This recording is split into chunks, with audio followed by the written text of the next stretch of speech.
Sir, I want to make it very clear. The Minister for Minority Affairs is misleading this House. I want to put it on record. I want to put it on record.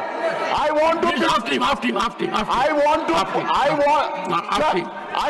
want to put it on record. My own dissent note. Introductory part, covering letter and conclusion of my dissent note has been redacted. It is there in public domain. It was in website. I picked it up. You from can there. take recourse to law. That I'll authenticate it. Write to me. Sir, I'll authenticate it. Number Write one. to me, I'll take note of it. Number one, sir. Number two, sir.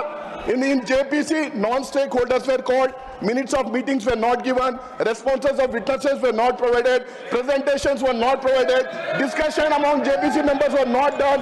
Key issues like conflict of laws and Supreme Court judges were not dealt with.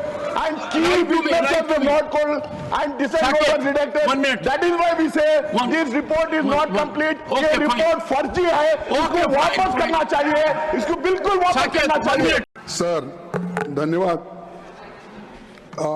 आपने जो सलाह हमको दी,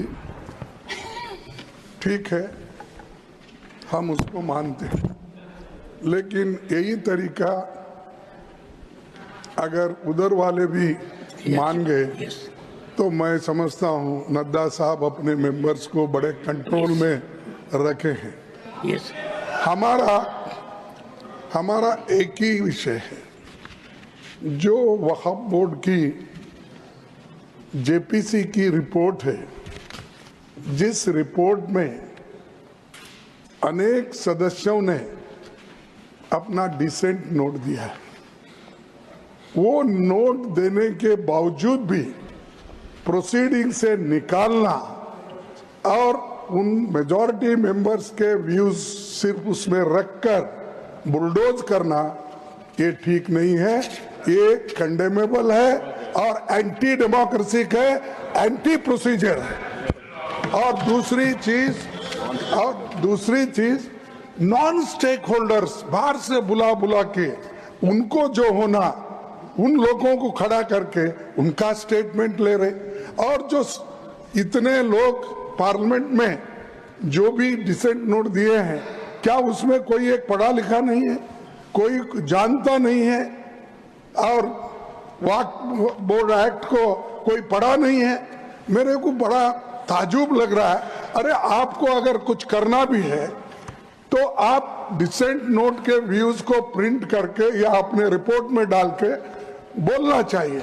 उसके बजाय उसको delete करके अगर कोई रिपोर्ट होती है, मैं उसको कंडेम करता हूं. और ऐसे फर्जी रिपोर्ट को हम कभी नहीं मानेंगे, सदन कभी नहीं मानेगा.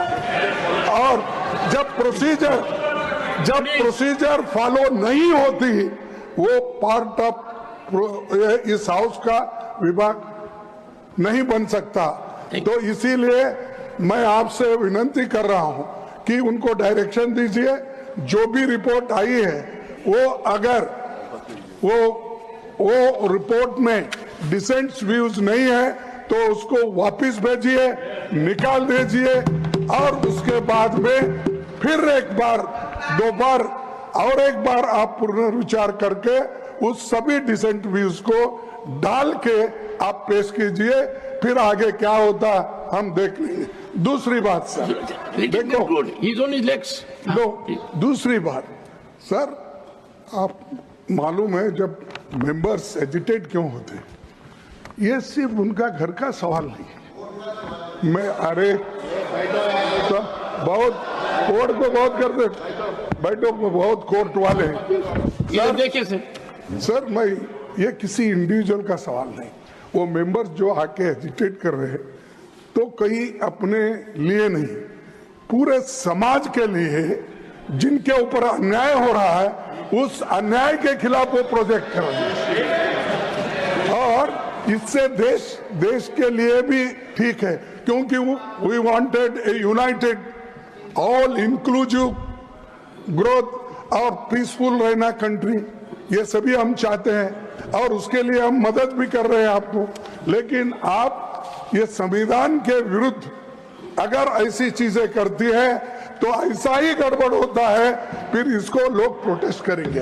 तो मैं ये मैं नड्डा साहब से विनती करता हूं, क्योंकि नड्डा साहब जरा कम से कम पीसफुली सुनते हैं पहले के मेंबर्स लीडर के जब मुकाबले में। मैं एक दूसरे की मुकाबला नहीं कर रहा हूँ। कहते हैं not a member of this house, he is not a member of that.